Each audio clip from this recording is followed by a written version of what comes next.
Hey guys, welcome back to channel. ഈ വീഡിയോയിലൂടെ നമ്മളിന്ന് ഡിസ്കസ് ചെയ്യാൻ വേണ്ടി പോകുന്നതും ജെ.എം. കോട്സി എഴുതിയ ഡിസ്ഗ്രേസ് എന്ന നോവലിനെ പറ്റിയിട്ടാണ്.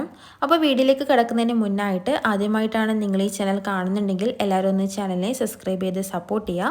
ഒപ്പം ഈ ഒരു വീഡിയോ നിങ്ങളുടെ ഫ്രണ്ട്സിനും കൂടി ഷെയർ ചെയ്തെടുക്കുക. അപ്പം നമുക്കൊട്ട് ലേറ്റ് ആക്കാതെ തന്നെ നമ്മുടെ വീഡിയോയിലേക്ക് കിടക്കാം. ആദ്യം നമ്മൾ നോക്കാൻ വേണ്ടി പോകുന്നത് എഴുത്തുകാരനെ പറ്റിയിട്ടാണ്. ജെ.എം. കോട്സി.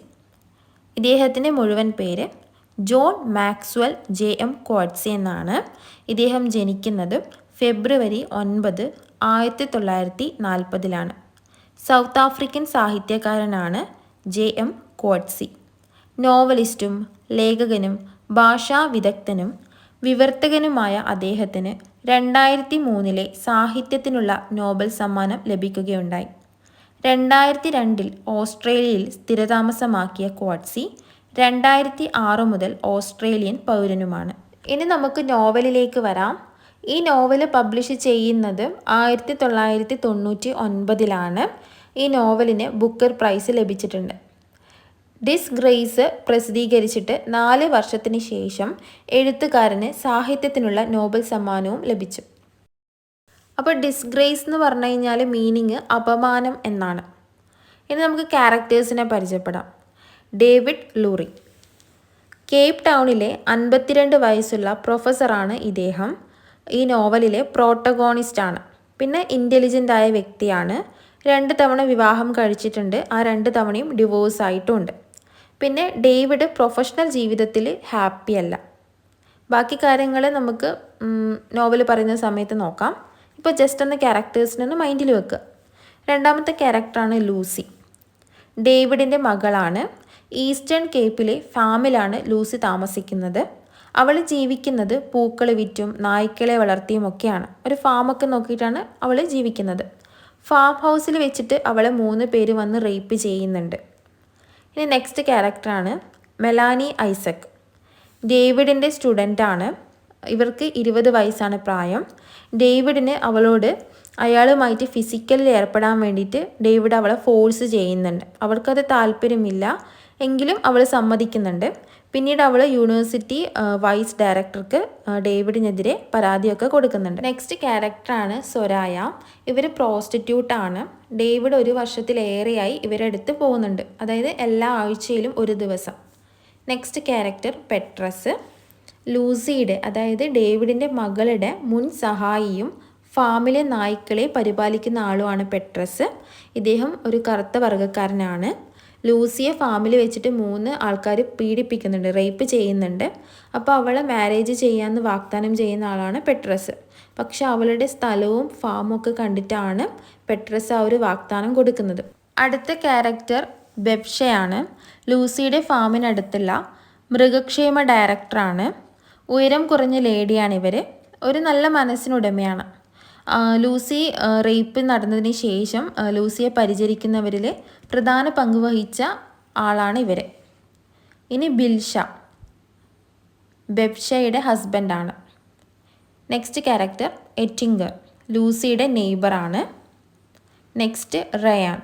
റയാൻ നമ്മൾ നേരത്തെ പറഞ്ഞില്ലേ, മെലാനിയുടെ ബോയ് ഫ്രണ്ടാണ്. ഡേവിഡിനെതിരെ കേസൊക്കെ കിടക്കുന്നില്ലേ, ആ ഒരു കുട്ടിയുടെ ബോയ് ഫ്രണ്ടാണ് റയാൻ. പിന്നെ പൊളക്സ്.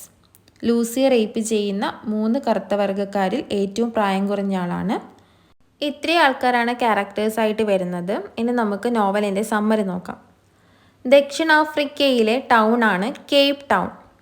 അവിടെയുള്ള മധ്യവയസ്കനായ പ്രൊഫസറാണ് ഡേവിഡ് ലൂറി. അദ്ദേഹം ക്ലാസിക്സും മോഡേൺ ലാംഗ്വേജുമാണ് പഠിപ്പിക്കുന്നത്. ഇതുകൂടാതെ റൊമാൻറ്റിക് കവിതകളും പഠിപ്പിക്കുന്നുണ്ട്. പക്ഷേ ലൂറി അയാൾ പഠിപ്പിക്കുന്ന വിഷയത്തെ പറ്റിയിട്ടൊന്നും ശ്രദ്ധിക്കാൻ വേണ്ടിയിട്ട് അയാൾക്ക് പറ്റുന്നില്ല. അതൊന്നും അയാൾക്ക് സാറ്റിസ്ഫാക്ഷൻ കൊടുക്കുന്നില്ല. ഡേവിഡ് ലൂറി ഇപ്പോഴും അൺഹാപ്പി ആയിട്ടുള്ള ലൈഫാണ് ലീഡ് ചെയ്യുന്നത്. ഡേവിഡ് ലൂറി എല്ലാ വ്യാഴാഴ്ചകളിലും രാത്രി സൊറായ എന്നു പേരുള്ള പ്രോസ്റ്റിറ്റ്യൂട്ടിൻ്റെ അടുത്ത് പോകാറുണ്ട്. അവളുടെ ആ ഒരു കമ്പനി അയാൾ വല്ലാതെ എൻജോയ് ചെയ്യുന്നുണ്ട്. അയാൾ വളരെയധികം ഇഷ്ടപ്പെടുന്നുണ്ട്.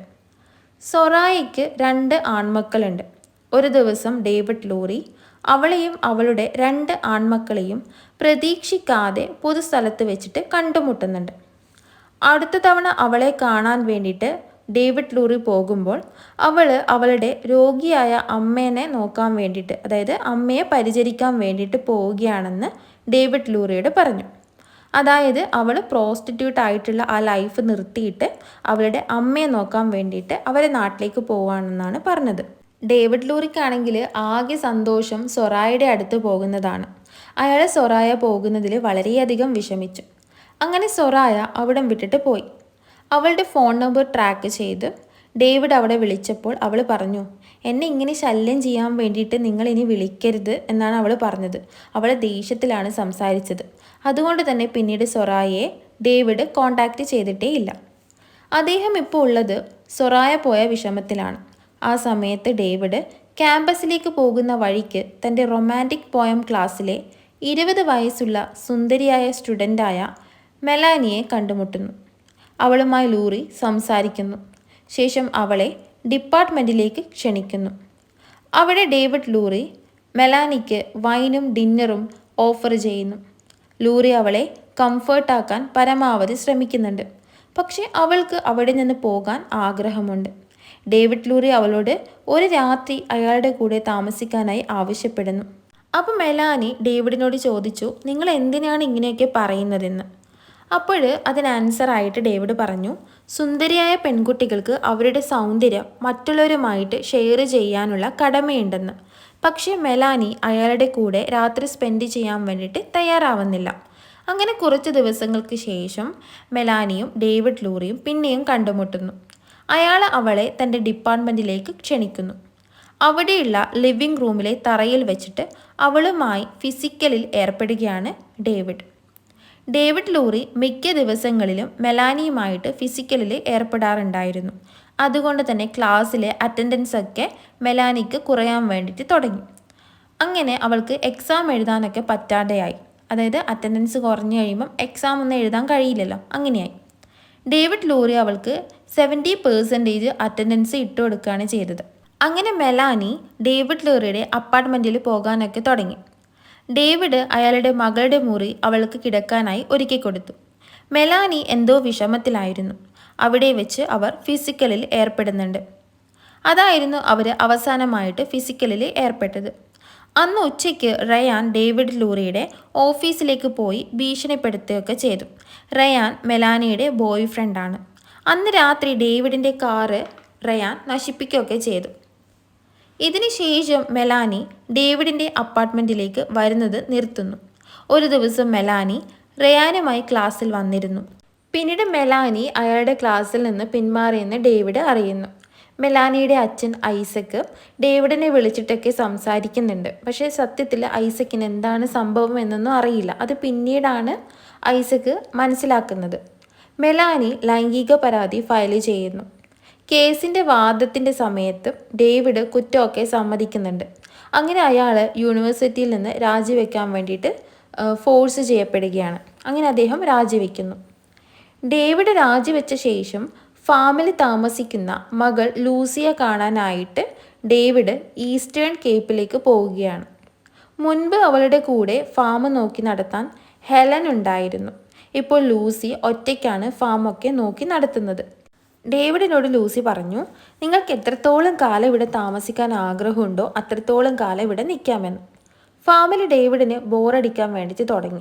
അതായത് ഡേവിഡിന് അവിടെ ചെയ്യാൻ പ്രത്യേകിച്ച് കാര്യങ്ങളൊന്നുമില്ല. അവിടെ അദ്ദേഹത്തിന് വളരെ ബോറായിട്ടാണ് ഫീൽ ചെയ്തത്. അങ്ങനെ അയാൾ എന്ത് ചെയ്തു, ഫാമിൽ ലൂസിയെ ഹെൽപ്പ് ചെയ്യാൻ വേണ്ടിയിട്ടൊക്കെ തുടങ്ങി. അവിടെ വെച്ച് ഡേവിഡ് ലൂസിയുടെ ഫ്രണ്ട്സായ ബെവിനെയും ബിൽഷ എന്നിവരെ പരിചയപ്പെട്ടു. ഡേവിഡും ലൂസിയും കൂടി ഒരു ദിവസം വൈകുന്നേരം നടക്കാനിറങ്ങുന്നു. 3 പരിചയമില്ലാത്ത സ്ട്രേഞ്ചേഴ്സ് അവരെ പാസ് ചെയ്ത് പോയി. അങ്ങനെ ലൂസിയും ഡേവിഡും നടത്തമൊക്കെ കഴിഞ്ഞ് തിരിച്ച് ഫാമിലേക്ക് മടങ്ങിയെത്തി.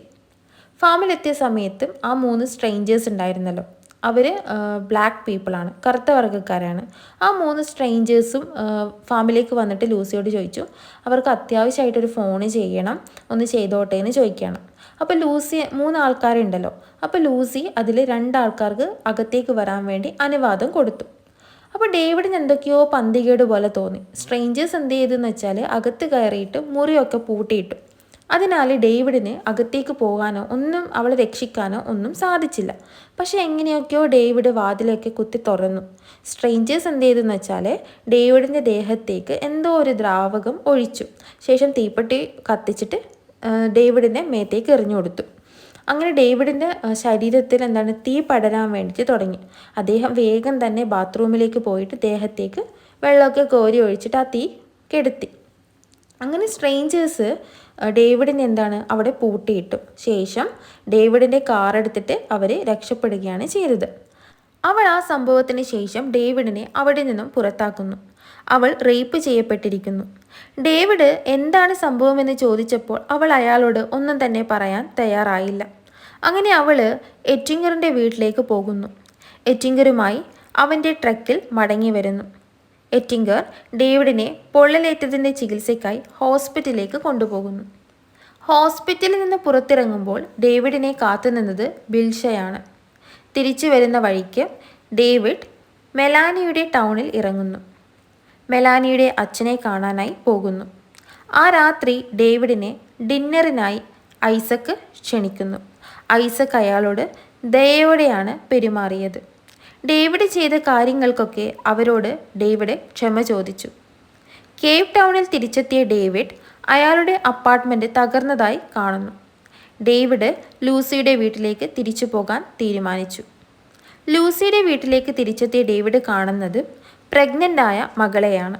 അത് സ്ട്രേഞ്ചറായ തന്നെ റേപ്പ് ചെയ്ത ആരുടെയോ കുട്ടിയാണ് അവളുടെ വയറ്റിലുള്ളതെന്ന് ഡേവിഡിനോട് ലൂസി പറഞ്ഞു. അവൾ ആ കുട്ടിയെ വളർത്താനാണ് തീരുമാനിച്ചിരിക്കുന്നത്. പൊളക്സ് അവളെ റേപ്പ് ചെയ്ത കൂട്ടത്തിലുള്ള ഒരാളാണ്. പൊളക്സ് ഇപ്പോൾ പെട്രസിനോടൊപ്പം താമസം മാറിയ കാര്യം ലൂസി ഡേവിഡിനോട് പറഞ്ഞു. ഇത് കേട്ട് ഡേവിഡ് വളരെയധികം അസ്വസ്ഥനാകുന്നു. അങ്ങനെ ഒരു ദിവസം പൊളക്സ് ലൂസിയെ കൊല്ലാനായിട്ടൊക്കെ വരുന്നുണ്ട്. അപ്പോൾ അവിടെ കുറച്ച് അടിപിടികളൊക്കെ ഡേവിഡുമായിട്ട് ഉണ്ടാവുന്നുണ്ട്.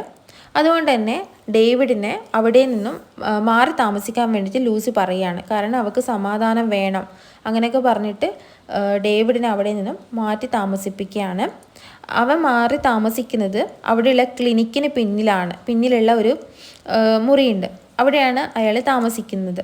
ഡേവിഡ് വെബിനെ ക്ലിനിക്കിലൊക്കെ സഹായിക്കാനൊക്കെ തുടങ്ങി. വെബ്ഷ ജോലിയൊക്കെ രാജിവെച്ചു ലൂസിയെ സഹായിക്കാനായിട്ട്. ലൂസി പ്രഗ്നൻ്റ് ആണല്ലോ, അപ്പോൾ അവളെ പരിചരിക്കാനൊക്കെ വേണ്ടിയിട്ട് ഇവരെന്ത് ചെയ്തു, അവരുടെ ജോലി രാജിവെച്ചു. ലൂസി ഒരു ദിവസം ഡേവിഡിനെ കാണാനായിട്ട് ആ ക്ലിനിക്കിൻ്റെ പുറകുവശത്തുള്ള അയാൾ താമസിക്കുന്ന സ്ഥലത്തേക്ക് പോവുകയാണ്. ഒരു നല്ല വ്യക്തിയാവാൻ വേണ്ടിയിട്ട് ലൂസി ഡേവിഡിനോട് ആവശ്യപ്പെടുകയാണ്. അയാളുടെ സ്വഭാവമൊക്കെ മാറ്റി നല്ല സ്വഭാവത്തിലേക്ക് വരാൻ വേണ്ടിയിട്ടൊക്കെ അയാളെ ഉപദേശിക്കുകയാണ്. അപ്പോൾ അയാൾക്കും അത് തോന്നിത്തുടങ്ങി, തൻ്റെ സ്വഭാവം മാറ്റണം. കാരണം ഇനിയിപ്പം അയാളൊരു മുത്തശ്ശനൊക്കെ ആവാൻ വേണ്ടി പോവുകയാണ്. അങ്ങനെ ഡേവിഡ് നല്ല പേഴ്സൺ ആവാൻ വേണ്ടിയിട്ട് അയാൾ ട്രൈ ചെയ്യുന്നുണ്ട്. നോവൽ അവസാനിക്കുന്നത് ഡേവിഡ് വികലാംഗനായ നായയെ ദയാവധത്തിനായി കൊണ്ടുവരുന്നതോടെയാണ്.